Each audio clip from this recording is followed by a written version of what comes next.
بسم اللہ الرحمن الرحیم۔ آج میں کسی فرقے کے خلاف بات کرنے نہیں آئی۔ آج میں کسی کو غلط ثابت کرنے نہیں آئی۔ آج میں ان لوگوں کی آواز بن کر آئی ہوں جو رات کو دل کی دھک دھک کے ساتھ سوتے ہیں، جو یوٹیوب بند کرتے ہیں مگر دماغ بند نہیں ہوتا، جو سجدے میں روتے ہیں اور کہتے ہیں یا اللہ میں ٹھیک ہوں یا غلط۔ اگر آپ بھی ایسے ہیں تو یقین رکھیے آپ اکیلے نہیں ہیں۔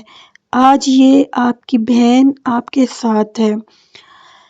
میں بھی اسی کنفیوژن میں ہوں کہ کیا ہم اسلام پہ صحیح راستے پہ جا رہے ہیں یا غلط راستے پہ، لیکن میں نے اس کا حل نکالا اور وہ حل میں آپ لوگوں کے ساتھ بھی شیئر کرنا چاہتی ہوں کہ جیسے میں کنفیوز تھی کہ ایسے اور بھی لوگ کنفیوز ہیں۔ تو چلیں آج اس بارے میں آپ کے ساتھ بات کرتے ہیں۔ اب ایک بات ہے، کچھ لوگ کہتے ہیں کہ جب ہم لوگ وضو کرتے ہیں اور اس کے بعد جب ہم ایک انگلی اٹھاتے ہیں اشہد اللہ الہ والی، تو کیا یہ ٹھیک ہے؟ کیا ہمیں اٹھانی چاہیے؟ کیا اٹھانی چاہیے یا نہیں؟ کیا یہ شرک تو نہیں ہے؟ اب کوئی کہتا ہے یہ بدعت ہے، کوئی کہتا ہے یہ غلط ہے، کوئی کہتا ہے ٹھیک ہے۔ تو آؤ میں آپ لوگوں کو بتاتی ہوں، انگلی اٹھاؤ تو ٹھیک ہے، نہ اٹھاؤ تو بھی ٹھیک ہے، اس میں کچھ بھی غلط نہیں ہے۔ اب بات کیا ہے کہ کچھ لوگ جو ہوتے ہیں اس کو گناہ قرار دے دیتے ہیں، کچھ لوگ اس کو سنت قرار دے دیتے ہیں۔ نہ ہی یہ گناہ ہے نہ ہی یہ سنت ہے۔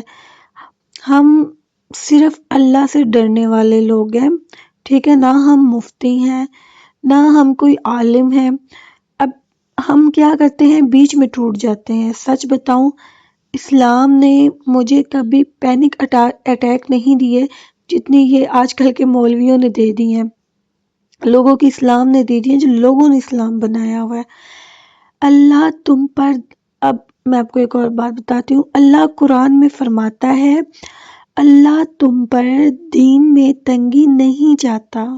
سوچو، جو دین تنگ کر رہے ہیں یا جن لوگوں نے جو دین تنگی کے لیے نہیں ہے، وہ تمہارے سانس لینا مشکل کیوں کر رہے ہیں؟ کیونکہ ہم دین اللہ سے نہیں لوگوں سے سیکھ رہے ہیں۔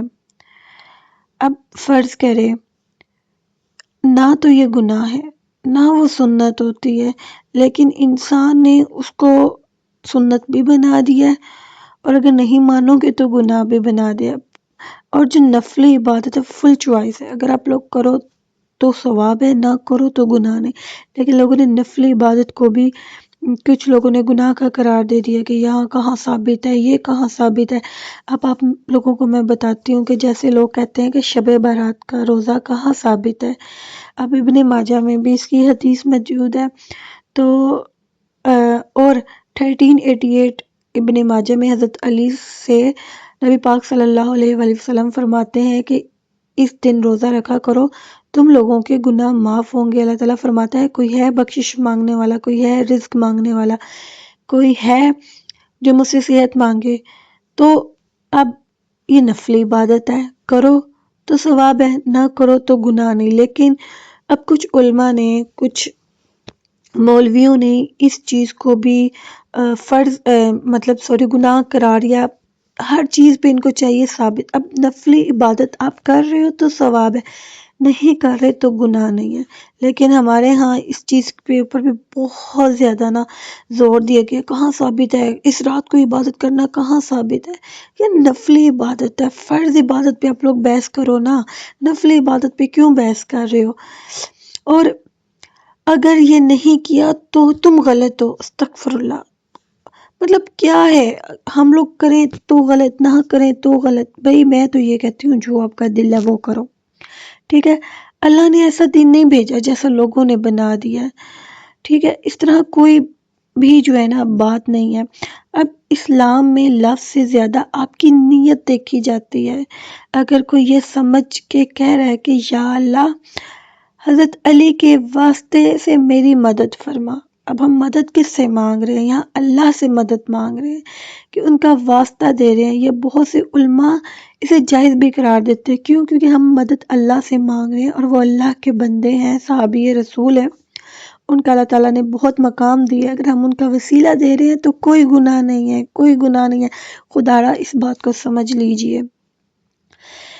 علی خود اللہ کے بغیر مدد کرتے ہیں. فار ایگزامپل اگر کہتے ہیں یا علی مدد، بس علی نے مدد کرنی ہے، اللہ کا بیچ میں کچھ بھی نہیں ہے، تو یہ شرک ہے. آپ کی نیت بہت ڈپینڈ کرتی ہے آپ کے عمل پہ، اور ہر چیز کا فیصلہ نیت سے ہوتا ہے. اللہ دل پر ہاتھ رکھ کر فیصلہ کرتا ہے. آپ لوگ یوٹیوب کے کمنٹس پڑھتے ہیں، آپ لوگ یوٹیوب پہ دیکھتے ہیں، بس آپ لوگ اپنا صحیح راستے سے بھی غلط راستے پہ آ جاتے ہیں. اب اگر آپ رو رہے ہیں، گھبرا رہے ہیں، سجدے میں گر رہے ہیں کہ یا اللہ مجھے سمجھ نہیں آ رہا، ایک مولوی یہ کہتا ہے، دوسرا مولوی یہ کہتا ہے، تو ایک بات یاد رکھیں، گمراہ لوگ بے چین نہیں ہوتے. اللہ سے دور جو لوگ ہوتے ہیں وہ ان چیزوں سے نہیں ڈرتے. اللہ سے دور لوگ ڈرتے ہی نہیں ہیں. یہ بے چینی اللہ کے قریب ہونے کی نشانی ہے. اب جو چیز دل توڑ دے وہ دین نہیں ہوتی. رسول اللہ صلی اللہ علیہ وآلہ وسلم کا دین رحمت ہے، نہ کہ آپ کو مینٹل ٹارچر کرے. یہ لوگوں نے آپ کو کیا ہے. آج کے بعد آپ لوگ یہ کہنا بند کر دے میں بریلوی ہوں، میں وہابی ہوں، میں دیوبندی ہوں، میں شیعہ ہوں، میں یہ ہوں، میں وہ ہوں. بس اپنا ایک رکھیں کہ میں صرف اور صرف مسلمان ہوں. میرا اللہ ایک ہے، میرا رسول ایک ہے. میری ذمہ داری صرف بیسک فرض ہے. فار ایگزامپل جیسے کہ آپ لوگ کہتے ہیں کہ نہ تو آپ لوگ کوئی وہ ہیں عالم ہے. اب ہر بندہ عالم نہیں ہے، ہر بندہ مولوی نہیں ہے. اللہ ہر شخص سے اس کی جتنا سمجھتے ہیں نا اس کے مطابق ہی آپ سوال کریں گے. اللہ تعالیٰ کسی کی جان پہ زیادہ بوجھ نہیں ڈالتا. تو یا اللہ جس کا دل گھبرا رہا ہے نا، میری یہ دعا ہے، یا اللہ جس کا دل گھبرا رہا ہے اسے سکون عطا فرما. جس کا ایمان ہل رہا ہے اسے تھام لے، اور ہمیں سمپل اسلام عطا فرما، لوگوں والا نہیں، اپنے والا. یا اللہ جس میں تو راضی ہے ہمیں وہ اسلام جو ہے عطا فرما. ہمیں ایسے لوگوں کے شر سے دور رکھ جو اسلام کو ہمارے اوپر مسلط کی طرح، جو نفلی عبادت کو بھی فرض کر رہے ہیں، اور جو کچھ لوگ نفلی عبادت کو بھی ہم سے دور کر رہے ہیں، اور نفلی عبادت کو بھی گناہ کے، جیسے کہ اب شب معراج پہ عبادت ہوتی ہے، شب رات پہ عبادت ہوتی ہے، اور اس چیز کو کچھ علماء کہتے ہیں نہیں یہ کہیں ثابت نہیں ہے. بھائی ہم عبادت روز ہی کرتے ہیں. اگر ہم ایک دن اللہ تعالیٰ نے خاص ہے تو اس دن بھی ہم لوگ عبادت ہی کر رہے ہیں، کوئی گناہ کا کام نہیں کر رہے. تو اگر کوئی اچھا کام کر رہے، اللہ سے محبت کر رہے. اب ایک اور بات ہے، تہجد کا کہاں پہ ذکر ہے؟ نہ قرآن میں نہ کہیں. لیکن یہ نفل عبادت ہے، کرو تو ثواب ہے، نہ کرو تو گناہ نہیں ہے. تہجد اللہ تعالیٰ کی لاڈلی نماز ہے. اب نماز چاشت، نماز مبین، یہ جتنی بھی 5 اور نمازیں ہیں جن کو نفلی عبادت ہے، تو ان کا ذکر کہاں پہ ہے؟ نہیں ہے نا. تو لیکن آپ روکتے نہیں ہیں، نفلی عبادت ہے. تو میں یہ کہہ رہی ہوں کہ خدا را دین کو آسان کریں، اپنے دین کو آسان کریں. اتنا مشکل نہ بنائیں کہ لوگ پریشان ہو جائیں کہ کیا کرنا چاہیے. اور میں اتنا ایک اور بات بتا دوں کہ جو آپ کو اپنے دین کی سمجھ آتی ہے، جو اپنے دل پہ ہاتھ رکھ کے آپ کے دل گواہی دیتا ہے کہ یہ کرنا چاہیے، تو آپ کریں. میں کہتی ہوں آپ کریں. آپ کا دل اگر گواہی دے رہا ہے، کیونکہ آپ کے دل میں اللہ بستا ہے، آپ کے دل میں اللہ بستا ہے، آپ کریں. میری ویڈیو اچھی لگی ہو تو پلیز اس کو شیئر کریں. اللہ حافظ.